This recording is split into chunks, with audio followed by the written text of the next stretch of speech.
I need to move on, so let me just say this. If you want to look up trench warfare, look up horrible histories, the Great War, World War One. That'll tell you a lot about what happened. But what I want you to note here is that Lewis was a part of these battles, living in fear, living in absolute terror. What this war did to him was suck the joy out of his life because he believed what he was doing was for a cause. It was a righteous cause. They were going into war and they couldn't be beaten. They couldn't be unprotected by God.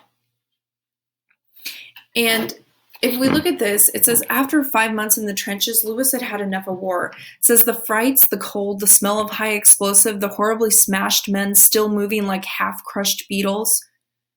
Lewis actually wrote some poetry during this time, and this is what he says. He says, "Come, let us curse our master ere we die." And I want you to think about that. That stems from Job, in which Job is at a major low point, and all his friends, his wife, everybody's telling him, curse God and die. It's better than what you're going through. So I think maybe that's where Lewis got this, but let's look at the second line. For all our hopes in endless ruin lie. So that hope for something better, that hope in what they're doing is gone. So far, that's what we have in this. And if you remember from the book, Ransom's on a walking tour, and they mention several times, if you notice between chapters 1 through 4, that he was in the army, that he took orders. So I want you to imagine that Ransom at this point is just like C.S. Lewis, in which he's disillusioned. He's going on a walking tour. He's hiding away as a professor. He doesn't want to be a part of the world. He wants to be away from it. He's had too much of it. All right, let's go back to Lewis here. It says he might just have easily been killed. A shell exploded nearby, obliterating his sergeant and wounding him with shrapnel or pieces of metal. Lewis was dragged from the battlefield and taken to a hospital near, I'm not sure how to say that, but I know it's France.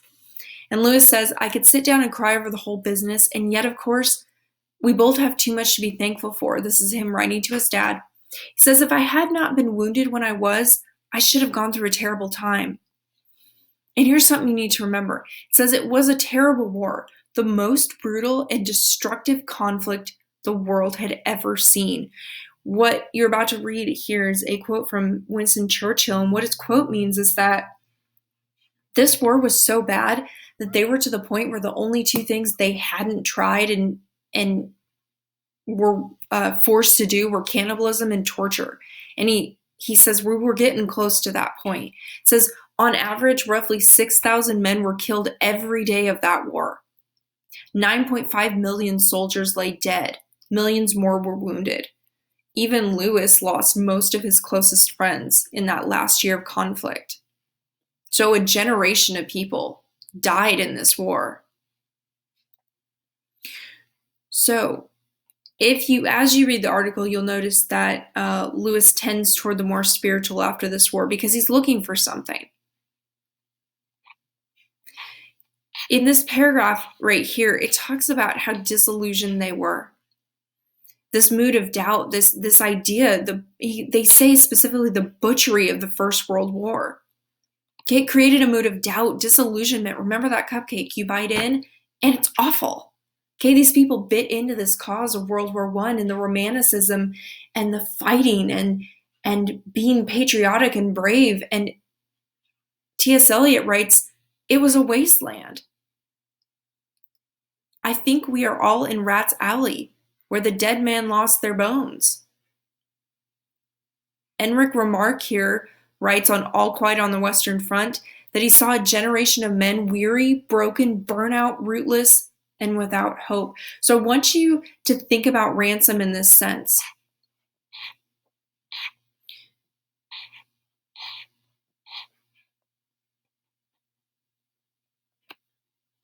Now, we're going to move on from this, and we're going to start to look at the actual book here. I have about 10 seconds and I'll move to the next video, but what I want you to do is I want you to go ahead and get your book ready. Start on the bottom of page 28 and I'll meet you there.